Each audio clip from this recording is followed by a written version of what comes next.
Halo teman-teman, perkenalkan nama aku Aisyah Fina, mahasiswa Universitas Muhammadiyah Lamongan, program studi Pendidikan Guru Sekolah Dasar. Di video kali ini aku bakal tunjukin ke kalian gimana sih caranya uji data validitas dan reliabilitas menggunakan aplikasi SPSS. Baik, langsung saja. Untuk menguji data, pastinya kita membutuhkan data. Di sini saya udah siapin data dengan 30 responden dan 15 soal. Langsung saja untuk datanya kita bisa copy dengan mengklik Ctrl C, lalu kita masuk ke aplikasi SPSS. Di sini kita masuk ke kolom variable view, kita isi jumlah soal yang kita punya. Karena aku punya 15, maka di sini aku isi S1, S2, S3 sampai dengan S15. Dan di akhir kita beri kolom total.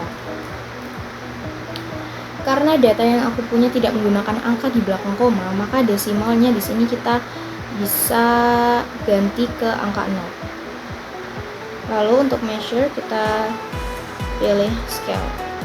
Kita tinggal klik-klik aja teman-teman. Nah, kita kembali ke kolom data view. Maka di sini akan terlihat perbedaannya setelah kita mengisi variable view. Kita klik di kolom paling pertama dan Ctrl V untuk memasukkan data yang sudah kita salin sebelumnya. Sudah masuk. Langsung saja kita menuju ke tutorial. Oke, baik, yang pertama kita akan masuk ke uji validitas. Sebelumnya, apa sih uji validitas itu? Uji validitas digunakan untuk mengetahui kevalidan atau kesesuaian kuesioner yang digunakan oleh peneliti dalam mengukur dan memperoleh data penelitian dari para responden. Nah, dasar pengambilan uji validitas ini bisa dengan membandingkan nilai R hitung dengan R tabel. Jika nilai R hitung lebih besar daripada R tabel, maka dinyatakan valid. Jika nilai R hitung lebih kecil daripada R tabel, maka dinyatakan tidak valid. Kita juga bisa membandingkan dengan melihat nilai signifikan. Jika nilai signifikan lebih kecil daripada 0,05, maka dinyatakan valid. Dan jika nilai signifikan lebih besar daripada 0,05, maka dinyatakan tidak valid. Gimana cara kita tahu berapa R hitung dan R tabel pada data yang kita punya? Langsung saja kita masuk kembali ke SPSS. Di sini kita klik analis, kita pilih correlate, kita klik bivariate, lalu kita Ctrl A untuk memblok semua soal yang kita punya, termasuk total. Kita pindah ke kolom variabel. Di sini pastikan to toilet yang sudah terchecklist karena kita mengujinya dua arah. Lalu klik OK. Di sini akan muncul output. Lalu kita klik dua kali, kita copy as image. Kita ke Word. Lalu kita tempelkan hasil output kita. Nah, di sini aku udah siapin tabel yang bakal mempermudah kita untuk membandingkan. Yang pertama kita akan bandingkan dengan R tabel. Cara mencari R tabel, kalian bisa searching di Google R tabel taraf signifikan 5% dua arah. Nah, di sini aku punya untuk yang satu arah dan dua arah. Karena kita dua arah, kita lihat kolom yang di sini. Dua arah 5%, maka kita fokus ke 0,05. Caranya, kita lihat rumus di bagian sini. Jumlah N ini sama dengan jumlah responden, lalu dikurangi dengan angka 2. Karena responden kita berjumlah 30, maka dikurangi 2, hasilnya 28. Kita fokus ke tabel signifikan dua arah 0,05 di angka 28. Ketemu 0,361. Maka di sini ditulis 0,361. Untuk R hitung, kita bisa lihat di hasil output kita kolom person correlation di bagian total. Di sini untuk S1, untuk responden 1, kita bisa lihat R hitungnya 942. Kita ketik di sini 942.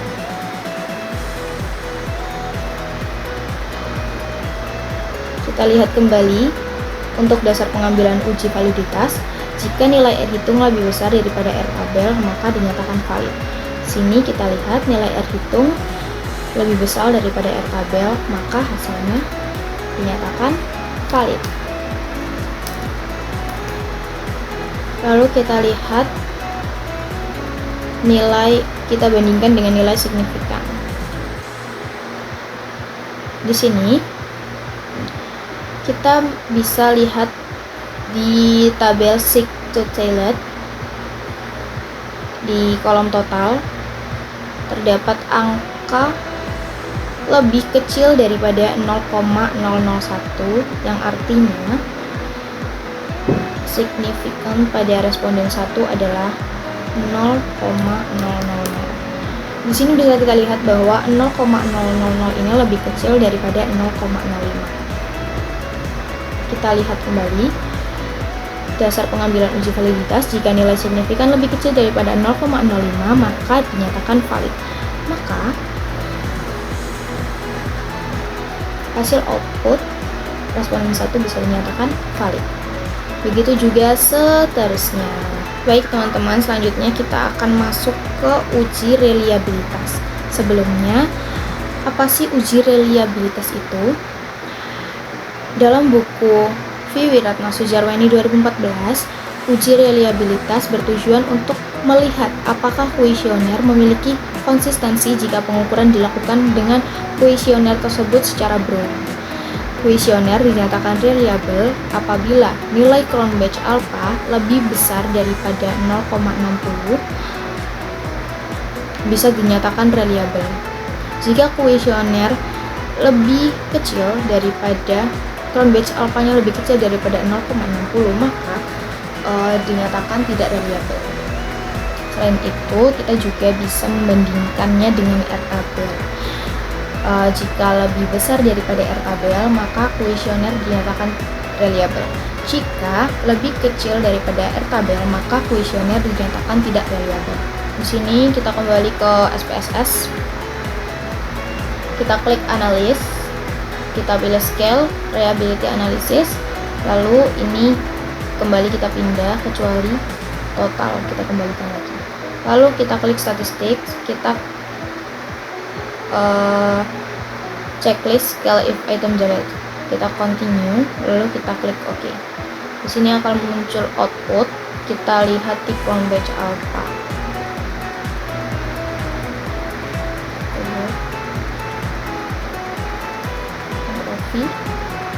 Lalu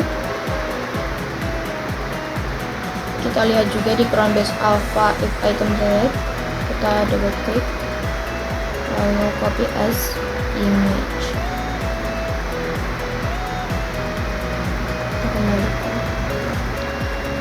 Nah, di sini kita lihat terdapat angka 986 di kolom Cronbach alpha. Yang pertama kita bandingkan dengan R tabel yang sudah kita cari di uji validitas sebelumnya. Kita klik, kita ketik 986. Dan apakah 986 ini lebih besar daripada R tabel? Tentunya iya.